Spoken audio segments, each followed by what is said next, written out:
सरकारने कापसाचे हमीभाव ठरवून दिले असतानाही खरेदी हमीभावापेक्षा कमी दराने होते। व्यापाऱ्यांकडून तब्बल 500 ते 700 रुपयांच्या तुटीवर कापूस खरेदी केला गेलाय। त्यामुळे देवळीमध्ये कृषी उत्पन्न बाजार समितीच्या यार्डात शेतकरी आणि व्यापारी यांच्यात शाब्दिक वाद उफाळला होता। काही काळ लिलाव बंद राहिले। व्यापाऱ्यांची अडचण निर्माण होत असल्याने आवक जास्त झाल्याचं कारण सांगून 2 दिवस बाजार समिती बंद ठेवण्यात आली।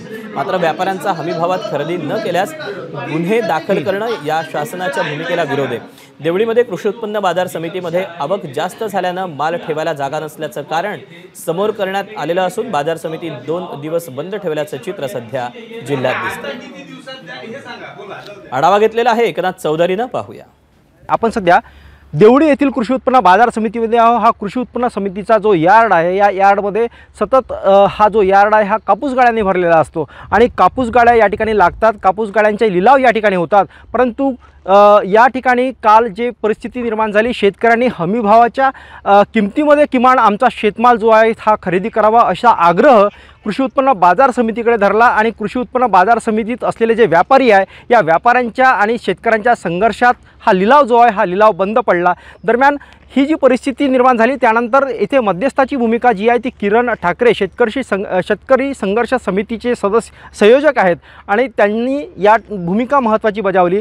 आपण त्यांना विचारूया नेमकं हा जो प्रसंग काल ओढवला याच्यात काय झालं होतं आणि कशामुळे हा जो एकूण लिलाव बंद पडला होता, नंतर तोडगा निघाला का, काय सांगाल? या ठिकाणी कृषी उत्पन्न बाजार समिती उपबाजार देवळीमध्ये नेहमीप्रमाणे या ठिकाणी कापसाचा लिलाव सुरू होता। परंतु गेल्या 2 दिवसापूर्वी महाराष्ट्र राज्याचे माननीय उपमुख्यमंत्री देवेंद्र फडणवीस यांनी जी घोषणा केली की कापसाचा 7020 रुपये हमी भावापेक्षा ज्या व्यापाऱ्यांनी समजा कापूस खरेदी केला त्या संबंधित व्यापाऱ्यांवर गुन्हे दाखल करा, ही बातमी शेतकऱ्यांना कळल्यानंतर या यार्डमध्ये अनेक शेतकऱ्यांचा कापूस 6000च्या भावाने घेतला जात होता आणि शेतकऱ्यांमध्ये प्रचंड आक्रोश निर्माण झाला। शेतकऱ्यांनी तो लिलाव त्या ठिकाणी बंद पाडला।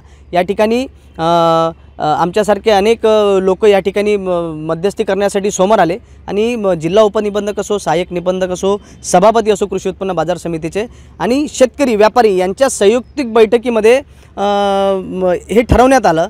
त्यावेळी व्यापाऱ्यांना हमीभावाने कापूस खरेदी करण्याची मागणी शेतकऱ्यांनी केली, परंतु व्यापाऱ्यांनी ते हमीभावाने कापूस खरेदी करू शकणार नाही। जो लॉंग स्टेपलचा 7020 रुपये हमीभाव आहे, मीडियम स्टेपलचा 6620 रुपये भाव आहे, त्या हमीभावाने कापूस खरेदी करू शकणार नाही असं स्पष्टपणे सर्वांच्या समक्ष सांगितलं आणि शेवटी मध्यम मार्गातून लिलाव पुन्हा सुरू करावा याकरिता आम्ही व्यापाऱ्यांना मागणी केली की तुम्ही जो भाव पाडून कापूसाची खरेदी करताय तो भाव न पाडता किमान सन्मानजनकरित्या तुम्ही हमीभावाने जर घेऊ शकत नसेल तर 6500 ते 6800 पर्यंत तुम्ही